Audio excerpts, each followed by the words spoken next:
एक से धोखा खाए तो हनुमान जी को पकड़ा, हनुमान जी से काम नहीं सधा तो तुम विपरीत की उपासना करने लगते हो, ये भी तक जाते हो, यहाँ तक भी गिरते हो। हैं वो बबूल के पेड़ में पानी चढ़ा के हम सब जानते हैं करतूते आपकी, हैं कि प्रेत भी सिद्ध करते हो। तो मित्रों कौन मदद आपकी करे?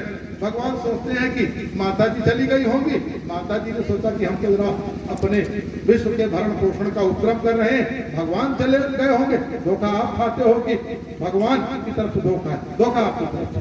एक निष्ठ नहीं हो पाते, आपकी निष्ठा पेंडुलम की तरह डगमगाती रहती है, इसलिए आप स्थिर बुद्धि नहीं हो पाते। भगवान के सिवा दूसरा कोई है नहीं। आप चाहे जिसकी शरण में जाओ, अंत में भगवान की ही शरण में जाना है, लेकिन वो दृढ़ता आएगी कैसे? हमने तो इतना कह दिया कि अब सुदुराचारो भजते मां आनंद भाग साधु रे। कौन सी दिक्कत? इसमें तो ये नहीं कहा कि कपड़ा रंग लो तो साधु होगे। भगवान के प्रति अनन्य भाव आपके मन मस्तिष्क में जागृत हो जाए तो आप साधु की श्रेणी में आ गए। इसमें ये नहीं कहा कि कपड़ा रंगो बाबा जी, दाढ़ी रखाओ तो साधु हुए। इसके पहले साधु होने के बहुत सारे गुण हैं, इतने नहीं कहा भगवान ने, और आश्वासन दे दिया क्षिप्रम भवत धर्मात्मा। अभी महात्मा बड़ा होता है, धर्मात्मा ये आचार्य भी जानेंगे, हम नहीं जानते। भगवान ने कहा क्षिप्रम भवत धर्मात्मा, तत्काल वो धर्मात्मा हो जाता है। क्षिप्रम भवत धर्मात्मा शांति निगच्छति कौन्ते प्रतिजानी ही न मे भक्त प्रणश्यति। मेरे भक्त का कभी नाश नहीं होता है और वो तत्काल धर्मात्मा हो जाता है और कभी न मिटने वाली, समाप्त न होने वाली शांति को प्राप्त होता है। इतना बड़ा आश्वासन भगवान की ओर से है, लेकिन क्या एक निष्ठ आप हो पाते हैं? शायद हम तो नहीं हो पाते, झूठ तो कहें। कभी वो गैया की तरफ मन चला जाता है और कभी छोटा पीपल का पेड़ देख लेते हैं तो कहते हैं भगवान वासुदेव उसमें है।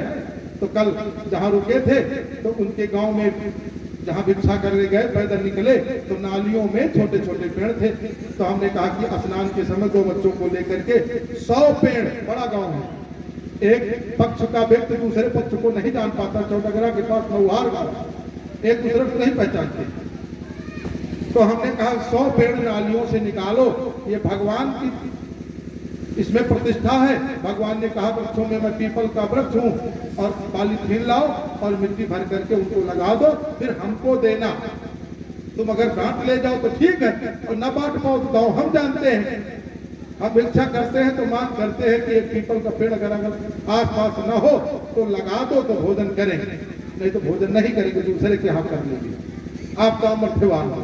और जो प्रिय बन करके कोई दरोगा हो गया, कोई सिपाही हो गया, तो 100 के ऊपर तुम्हें लगवाना है उस थाने में जहां जहां ड्यूटी करो, और वो हमको लिस्ट लाइए, अनिवार्य है, पैसे नहीं चाहिए, पेड़ लगवा के लाइए। उन्नाव अब बता दें, मंच की बात तो नहीं है, उन्नाव में ठाकुर साहब प्रधान थे, भोजन कराने लेके हमने कहा क्षत्रियों का भोजन नहीं करते हैं। तो भगवान ने कहा उनके यहाँ तो किया था, हमने कहा उनके यहाँ किया था, वो गरीब आदमी थे, आप बड़े आदमी और फिर छत्री, ये दोष लग रहा, हम नहीं करेंगे। एक तो करेला, दूसरे नींबी चढ़ा। तो किसी ने कहा नहीं प्रधान है, हमने कहा प्रधान की हम बिल्कुल नहीं करते।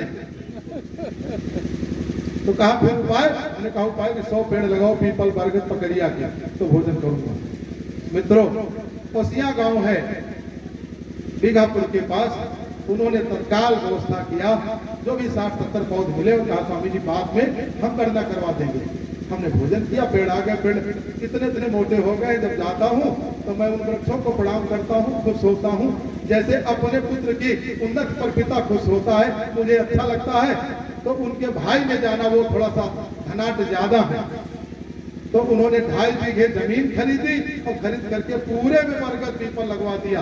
तब हमको ले गए और उसी में 2 कमरे बनवा दिया। कहा स्वामी जी अब 5 दिन प्रवास होगा, हमने कहा 11 दिन हो जाएगा, कौन सी दिक्कत है।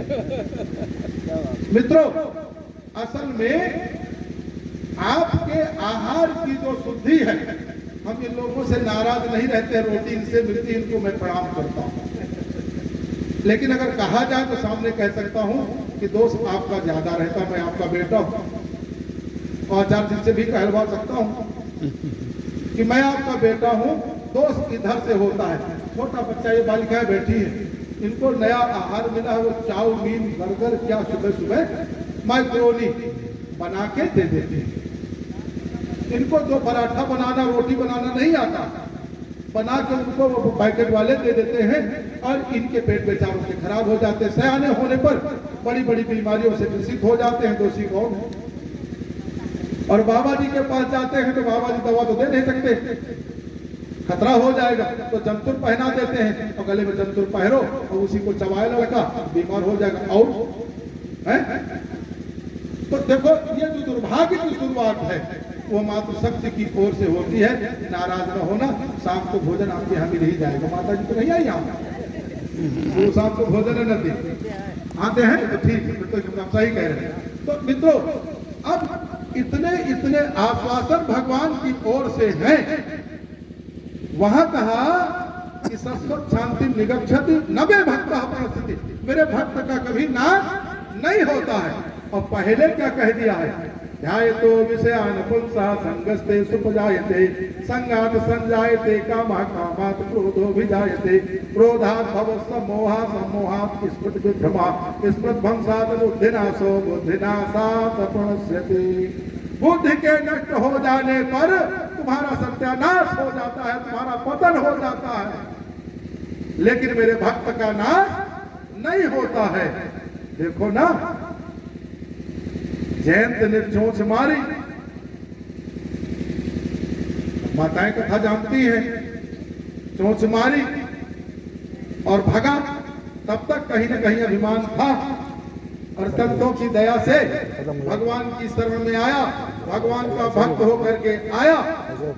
तो भगवान ने पूछा कि क्या करने आए हो? तो कहा मैं आपकी शरण में आया हूँ, चला जाए। तो कहा कि पहले क्या करने आए थे? तो कहा मैं पहले आपका प्रभाव देखने आया था। तो कहा अब स्वभाव देखने आया हूँ। तो भगवान ने कहा कि भाई ठीक है, कुछ माइनस हो गया। तो जो महाराज एक मंच से निवेदन करूं कि भागवत प्राप्ति के जो उपक्रम सुझाए जाते हैं वो मुझे नहीं सूझते। पूछो, भगवान मिलेंगे, भगवान को हम प्राप्त हो जाएं, भगवान हमको प्राप्त हो जाएं, इस झंझट में न पड़ना। इस मंच से निवेदन कर रहा हूं। क्यों? अगर आपके अंतःकरण की वृत्तियां ठीक नहीं है तो सती जी के सामने भगवान आए थे, आत्महत्या करना पड़ा। इसलिए मेरी माताओं, भगवान को मत भूलना। भगवान सामने थे सती जी के और शंकर जी समझा रहे थे भगवान है। अब शंकर जी की बात तो हम कह नहीं पाएंगे, भगवान भोलेनाथ बता रहे हैं भगवान है, लेकिन नहीं स्वीकार हुआ तो उसका परिणाम तो भगवान के चक्कर में न पड़ो। नहीं, आत्महत्या जल करके आत्महत्या करना पड़ा। अगर अंतःकरण की वृत्ति सही होती तो शायद बात मान लेती कि पति परमेश्वर है और भगवान भोलेनाथ है। इतना जान नहीं है। शंकर जगत बंदे जगदीशा सुर नर मुन समनावहि सीसा, इतना जान नहीं है, लेकिन उनकी बात नहीं मान रही है। जानना सब है, गीता जानना है, भागवत जानना, सब कुछ जानना है, मानना किसी की नहीं। उनकी बात नहीं मानी, अग्नि में जल करके आत्मदाह करना पड़ा। तो इसलिए भगवान के ढूंढने के चक्कर में ना पड़ो। और किसने भगवान को ढूंढा? देखो, सूप न खाने, भगवान सामने बैठे हैं, भगवान सामने हैं और सूर्पनखा के अंतःकरण की वृत्तियां ठीक नहीं है। तो भगवान को वह एक कामुक व्यक्ति से ज्यादा नहीं मानती है और अपनी वृत्तियां भगवान पर आरोपित करना चाहती है, उन्हें भगवान नहीं देखती है। और परिणाम ये होता है कि हमारी माताओं नाक और कान कटवाना पड़ा। तो इसलिए भगवान के चक्कर में मत पड़ना, भगवान को मत ढूंढना। पहले अपने अंतःकरण को सुधारो, अपनी अंतःवृत्तियों को सुधारो और फिर भगवान अपनी तरफ से आपकी तरफ आकृष्ट हो, ये ज्यादा ठीक होगा। आप जाओगे और संतों के चक्कर में न पड़ना। क्योंकि भाई हाथ तो खिलाई दो रोटी। संतों के चक्कर में न पड़ना। प्रताप भान पड़े थे तो दुर्दशा करवा लिया, तो काहे के लिए संतों के चक्कर में? संतों के चक्कर में पढ़ो, कम से कम 2-4 साल संत की परीक्षा लो, तब थोड़ा दूर दूर से चक्कर में पढ़ो। नहीं ना पढ़ो सीताराम बढ़िया, ऐसे खुशहाल रहोगे। नहीं इतने इतने बवालों में फंस जाओगे कि झंझट है। प्रताप भान की तो दशा हो गई। तो इसलिए संत के चक्कर में न पढ़ो। हनुमान जी ज्ञान नामा के गण्यम है, तो इसलिए बच गए। नहीं संत तो बैठा था काल ने, भगवान को, हनुमान जी महाराज को भी अवतार में ला देता और इधर लक्ष्मण को भी ठिकाने लगा देता, लेकिन वो समझ गए और भगवान की कृपा हो गई कि बोध हो गया। नहीं तो संत के चक्कर में न पड़ा। आप मित्रों, हम ये नहीं कह रहे, हम वो नहीं कह रहे, हम नहीं है, बाकी जो होंगे सब ठीक है, हमारे चक्कर में न पड़ना, हमारी बात ना मानना। और वो तिवारी जी हमको लगा दिया बेकार क्या थी। देखो मित्रों, संत बिटप सरिता गिर धरनी परहित लाग सबन के करनी। अगर परमार्थिक व्रत झलकती न हो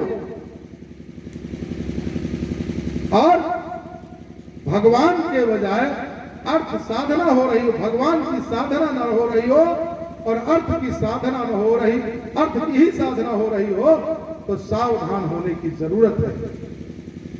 मित्रों, जो देश के वरिष्ठ संत माने जाते हैं, मंच से नाम लूं तो बड़ा नाम नहीं लूंगा, जिनको एक पद मिलता है, जिनको चांदी के सिंहासन पर बैठाया जाता है, मैंने विनम्रता पूर्वक निवेदन किया कि अमुक स्थल में 25 वर्ष हो गए हैं कि किसी शंकराचार्य का प्रवेश नहीं हुआ है। लोग पूछते हैं कि शंकराचार्य होते क्या है, तो मैं सोचता हूं कि प्रत्यक्ष में ये घटता बढ़ता है बेटा, तुम जानना।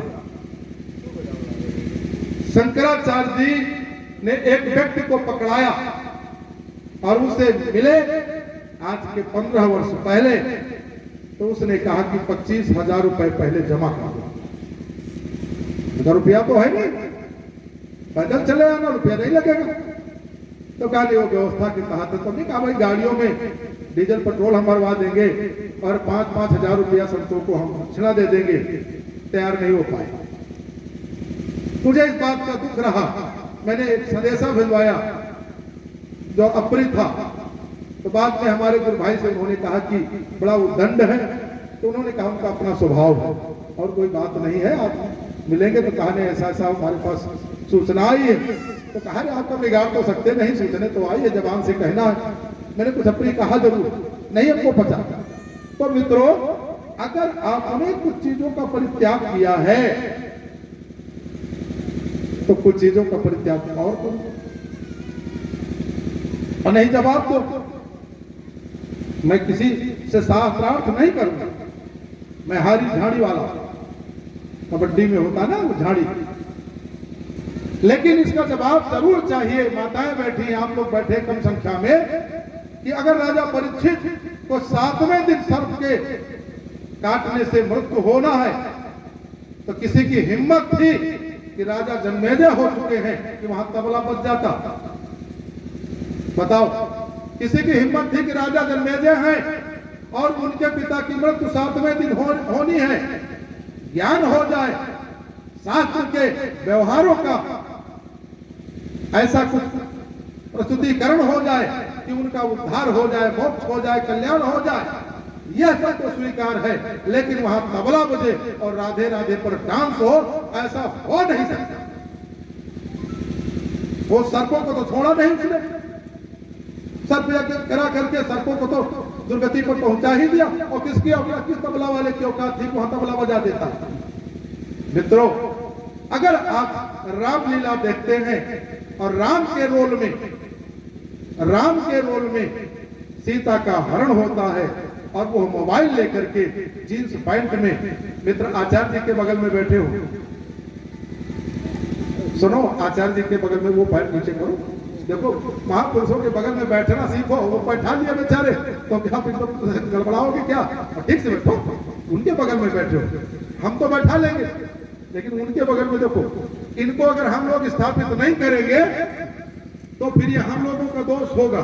इनसे अपेक्षा है कि समाज को बहुत कुछ दे सकते हैं, इसलिए इनकी मर्यादाओं को बना के रखो। हम लोग जंगली आदमी, हम लोगों को चलेगा। देख मांगने खाने वाले